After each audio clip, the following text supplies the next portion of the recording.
nagiriwe ubuntu ndakumenya kuva ubwo nahindutse mushya. Haleluya, Yesu uri umwami w'ubuzima bwanjye, wambohoye ingoyi z'urupfu umpindura mushya. Ndanyuzwe n'agakiza kawe mwami. Haleluya, haleluya, haleluya, haleluya,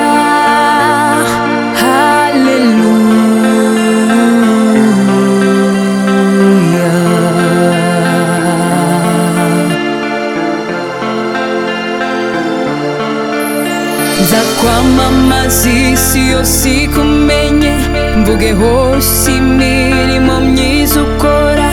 Urarenze, uratangaje, nawe wanye nawe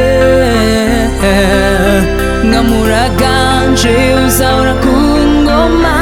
Abo mw'isi yose no mw'ijuru dufatanye twese turirimbe haleluya, haleluya, haleluya, haleluya,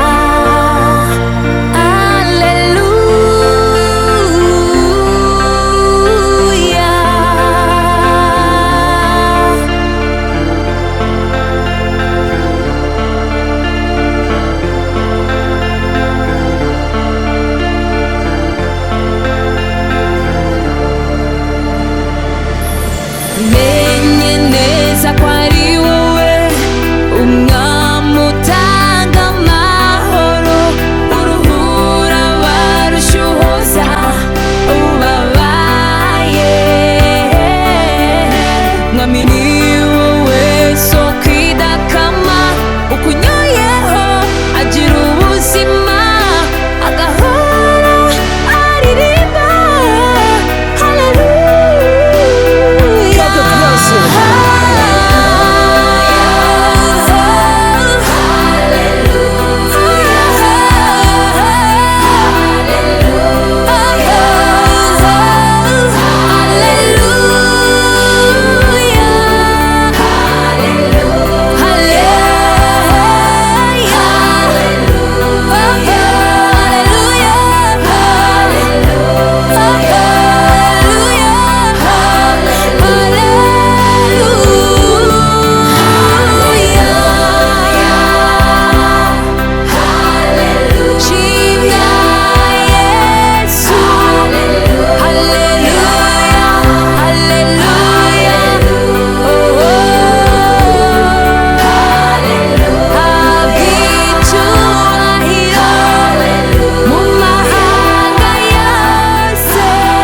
Imana hanyuma turi mu bikorwa kandi ndazi yuko tuziteguye hama tuva hano tugeze gusenga tugenda kubera umwana twateguye uko uraturega kabisa. Imana turi mu ijuru none gororotse, turagushimiye mwana w'amahoro, turagushimiye kubuntu bwawe imbabazi zawe, turagushimiye ukuntu utugiriye neza ku munsi kuno tarike twari twiteze cyane igishika cyinshi. Itarike tuzi kuva kera kandi nawe wari uyitwe kugiye nko muri mwijuru muri yashitse isahani turagiye rero ngo rubanza muvukanyi urubanza rw'ubukwe bwera. Rero biravye hose turakwiragije nko muri mwijuru, ariko bazo turabanya ntigenge umuntu wese ari hano umweze umutunganya kandi zo gutunganya aho tugiye. Rero utuyobore mu nzira aho duca abariho utuyobora abashoferi bagide byose tubize mu maboko yawe ukoze mwami. Turabashimira ko ubikoze rero, tugiye gusaba wewe rero kurangira dushima uzo gukoze, turabishimiye ko ukoze neza tegetse mu mwanya.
Here I am in your presence.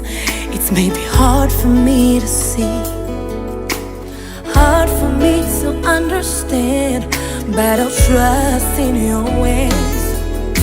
I quit with all the stress, I quit with all that worry, I quit the sleepless nights.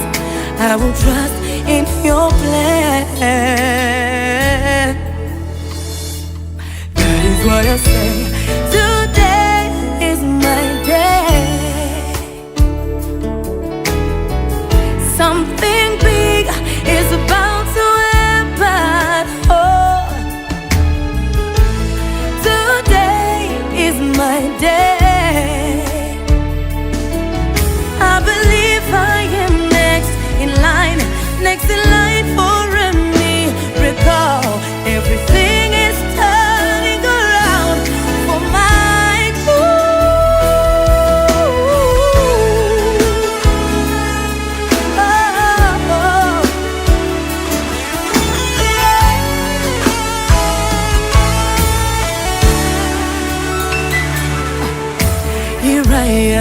in your presence.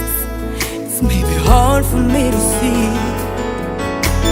hard for me to understand, but I will trust in your ways. I say no to all the stress, no to all that worry, no to the sleepless nights. I will trust in your plan. That is why I say today is my day. Something big is about to happen. Yeah, today is my day. And I say, I believe I am next in line for a miracle. Everything is turning around for my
baryoherwa abagize ubukwe.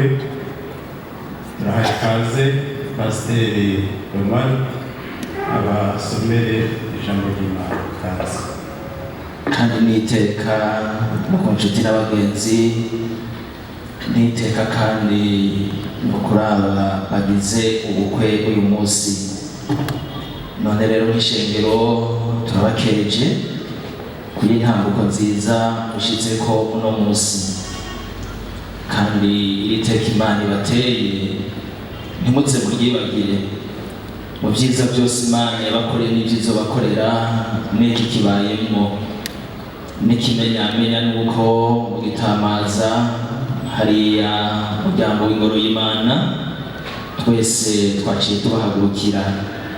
Misi yose mwari mumaze muza mu ngoro y'Imana ntibyari bwabeho, ariko ko mwatewe iteka n'Imana nico bituma natwe bakoreye.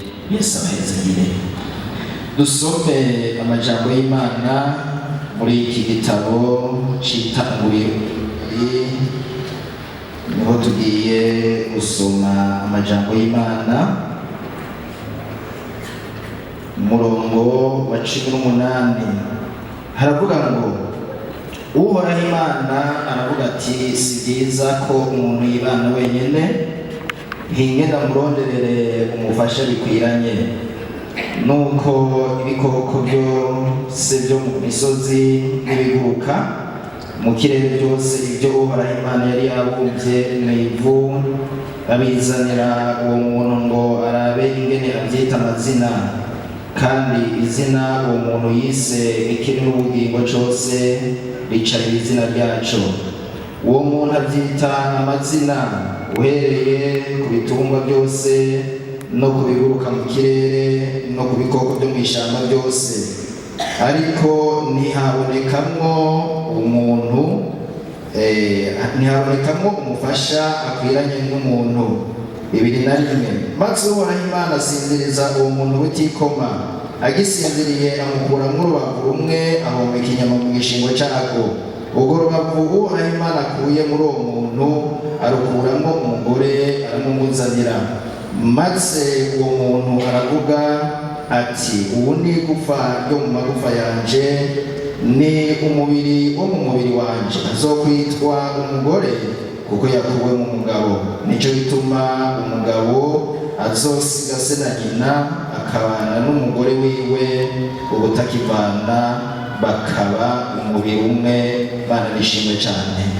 Ikigani igice c'18 naho nyene tuharabe amajambo y'Imana. Imigani igice c'18 turasoma uriya murongo wa 22.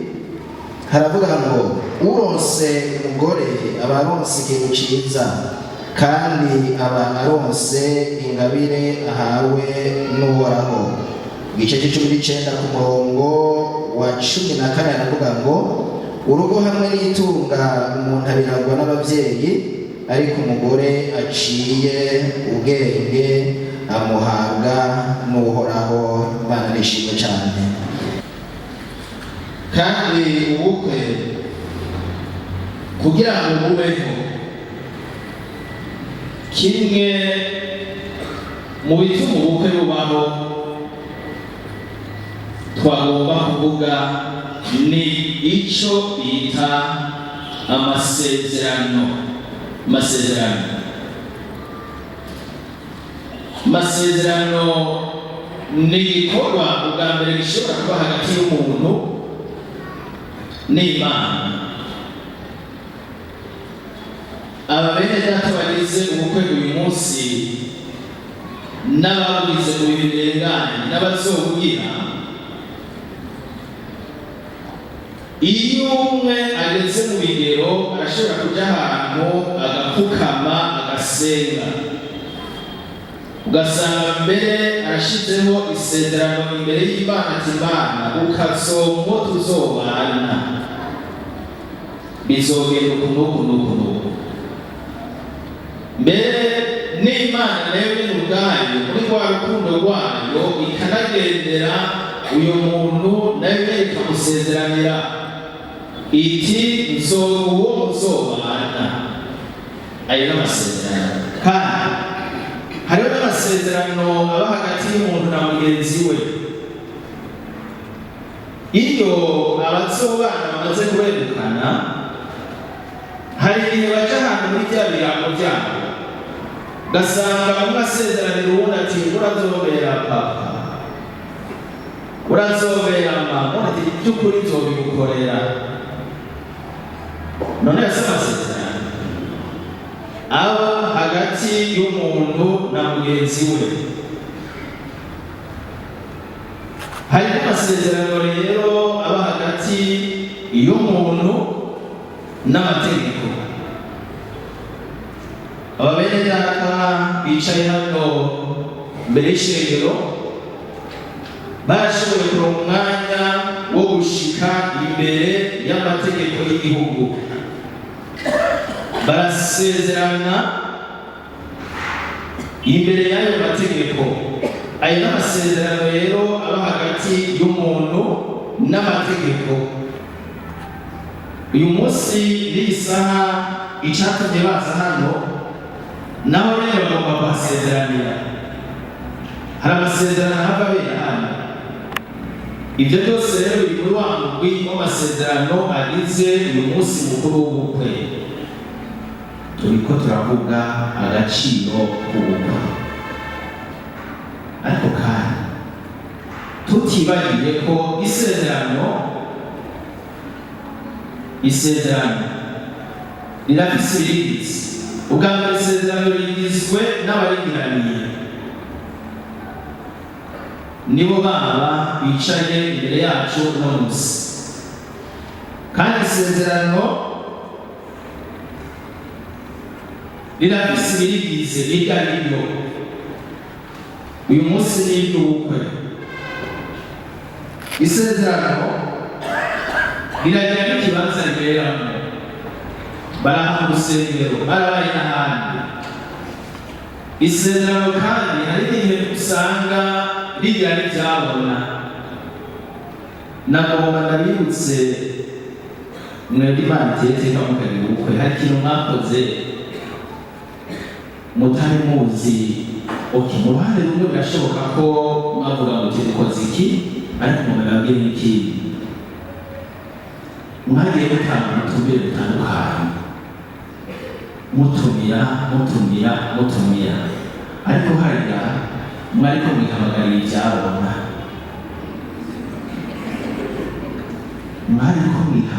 ibyabona. Kugira ngo uyu munsi bize kumviriza ingene musezerano.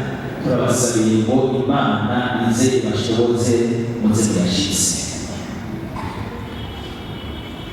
Usomye mu majambo y'Imana mu gitabo cy'Itanguriro mu gice cya mbere, uhereye ku murongo wa 2-5, haratwereka ingene Imana yaremye isi, ijuru, umuco mwiza, ikirere, imisozi, ibiyaga, ibimera, izuba, ukwezi n'ibikoko. Ariko ushishikaye gusoma muri icyo gice cy'umurongo wa 26, Imana iravuga ngo tureme umuntu mu ishusho yacu ase natwe. Adamu araremwa, niwe muntu wa mbere yatanguye kubaho ku isi. Imana irabyitegereza, irabona ko atari byiza. N'abamene data niko byari bimaze iminsi bimeze, ariko kubw'uyu mugambi w'Imana nicyo gituma uno munsi bashikije umugambi w'Imana. Icyo Imana yakoze rero, yaciye ngo izana ibikoko byose ibizanira Adamu kugira ngo abyite amazina.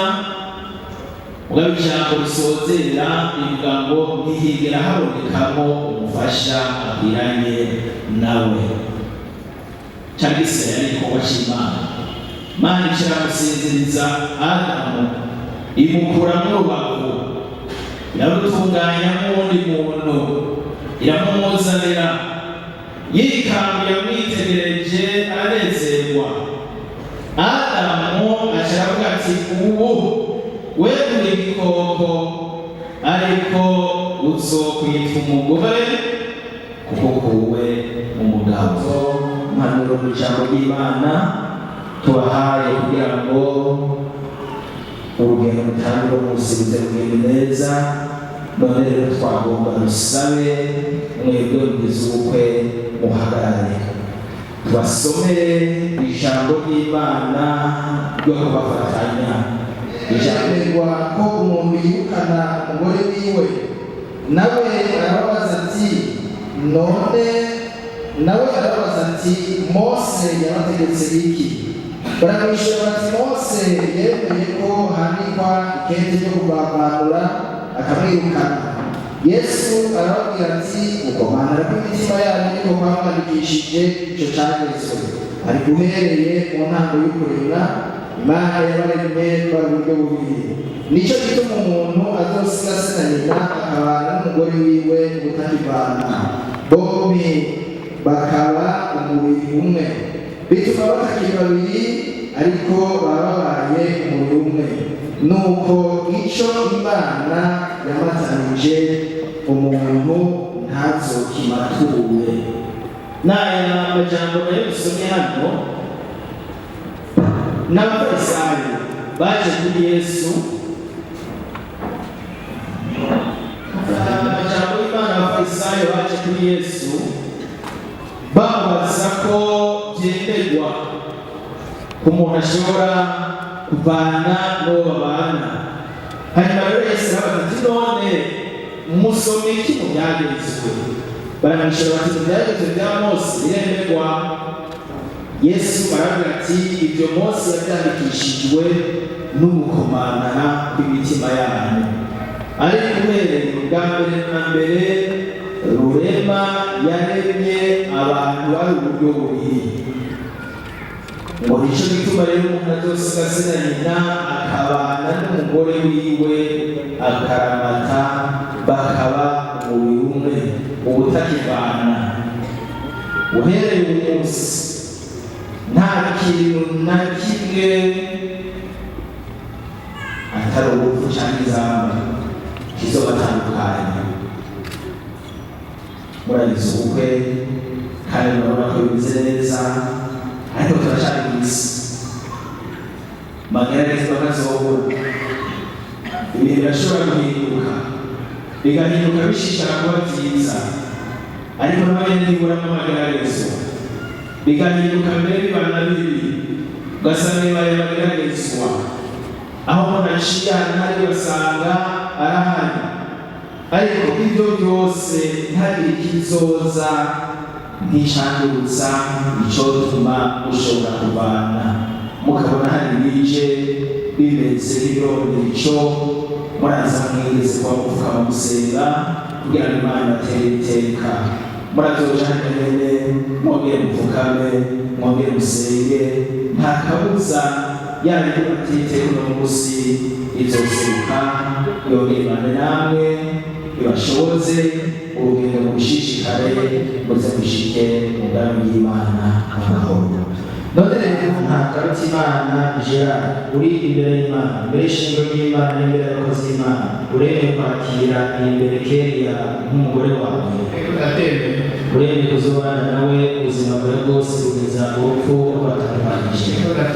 Ndakubaza imbere Kelia uri imbere y'Imana, imbere y'ishingiro ry'Imana n'imbere y'abakozi b'Imana, uremeye kwakira ntakaruta Imana Gerard nk'umugore wawe, uremeye kuzobana nawe ubuzima bwawe bwose kugeza urupfu rwatandukanije. Nabo nyene barabyemeye.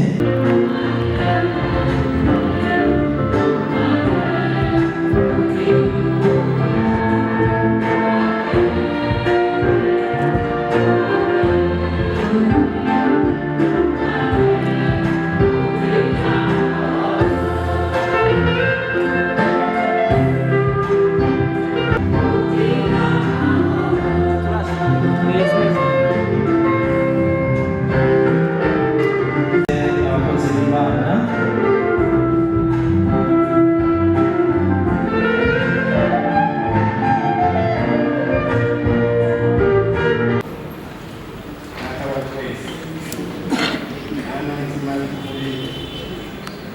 turagushimiye cyane turagukengurukiye uyu mwanya uduhaye uyu mwanya tuwuzi kandi mwiza igikorwa cyatangiye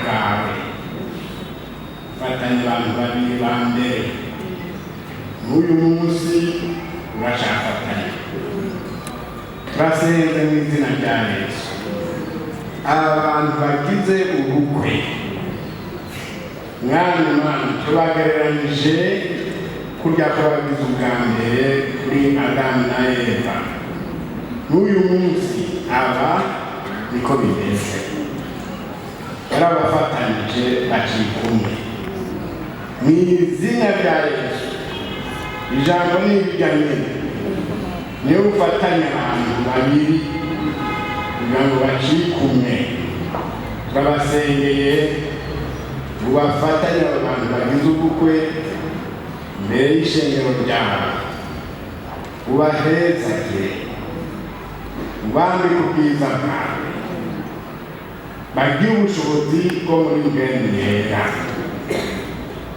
hanyuma turasabye ngo bacike umwe ntibacike babiri ariko babe umwe rirya jambo wafatanyije Adamu na Eva n'uyu munsi niryo ribafatanyije turasabye ngo bahezage kandi ubahe umugisha bazobyare kandi baheke kuko uriya na Eva n'uyu munsi ni kubigenda niwe wenyine niwe dusabye umugisha turasabye imbere y'aho bashika mu mazu yabo abari gutangura abari batangura mu mazu yabo inzu zabo zihezagire inzu zabo zironka abana bazobyare babeke nk'uko